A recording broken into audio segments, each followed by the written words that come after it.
150 000 visiteurs en un mois seulement, c'est le carton plein pour le Louvre-Lens. Quelles retombées économiques? Elles sont bonnes, je suppose, Jean-Michel. Je le pense. Bruno Rosic est avec nous, il est président de Shopping Lens, mais d'abord restaurateur. Alors vous avez pris un sacré risque personnel, vous avez investi 1 800 000 € dans votre restaurant actuel, dans un nouveau restaurant. Bon, vous êtes content, vous retrouvez vos petits? Écoutez, c'est un très joli cadeau de Noël que le Louvre-Lens a fait au commerce lensois et particulièrement aux restaurateurs et aux cafetiers. Concrètement pour vous?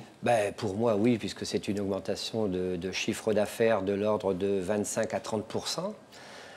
Sur le mois de décembre? Sur le mois de décembre, avec une pointe extraordinaire pendant les semaines des vacances scolaires, où là, la plupart des restaurants affichaient complet et étaient obligés de renvoyer ces touristes vers d'autres collègues restaurateurs. Donc c'est vraiment extraordinaire. Alors on a envoyé une grande fan du Louvre-Lens dans notre équipe, Anne-Charlotte Duvivier, qui est allée prendre la température auprès de vos collègues commerçants. Après, on en reparlera avec vous. Regardez.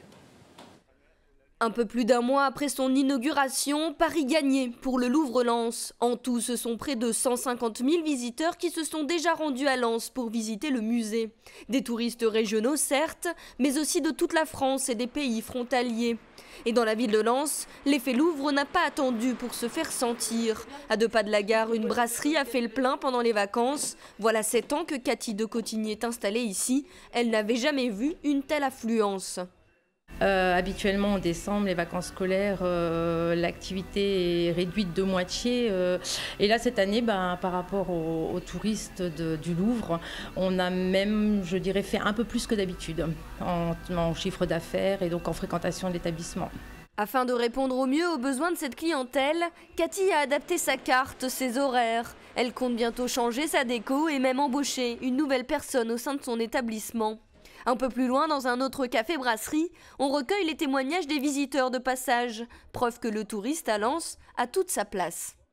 Comme par exemple ce livre, vous avez des gens de Luxembourg, Belgique, Tourcoing, vous avez un petit peu le par-ci par-là. Ça anime, c'est pas mal, ouais, c'est pas mal. Parce qu'il y a un moment, c'était mort quand même.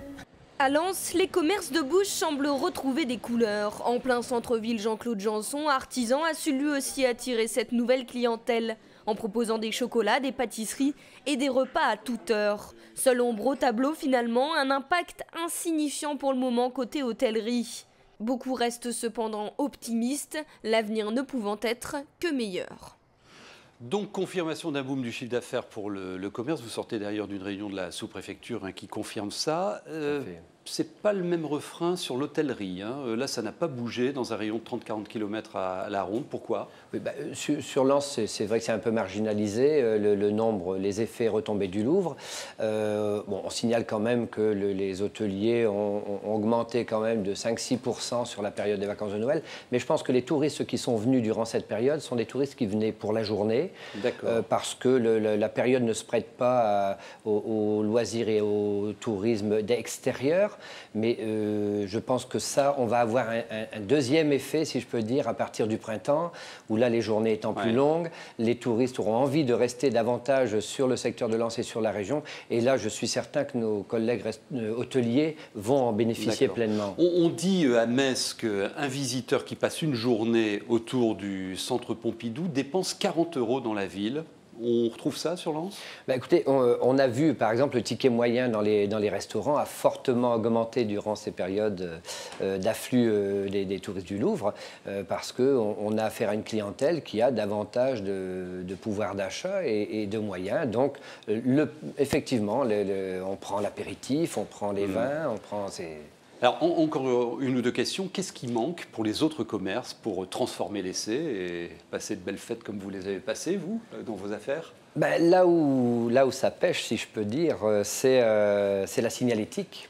Alors, Lens, il y a un très gros effort à faire. On l'avait vu, ça. Un très gros effort à faire de la part de la région, du département, de la communauté de la Cale, parce qu'effectivement, c'est le point noir. Alors, ce point noir résolu, ce qui est intéressant, c'est qu'on a là la mise en place d'un outil de séduction et puis derrière va s'embrayer le développement économique et on en reparlera très rapidement. C'est bien parti à Lens. En tout cas, on a vu des images de votre restaurant, donc Bruno Rosic à Lens. Merci.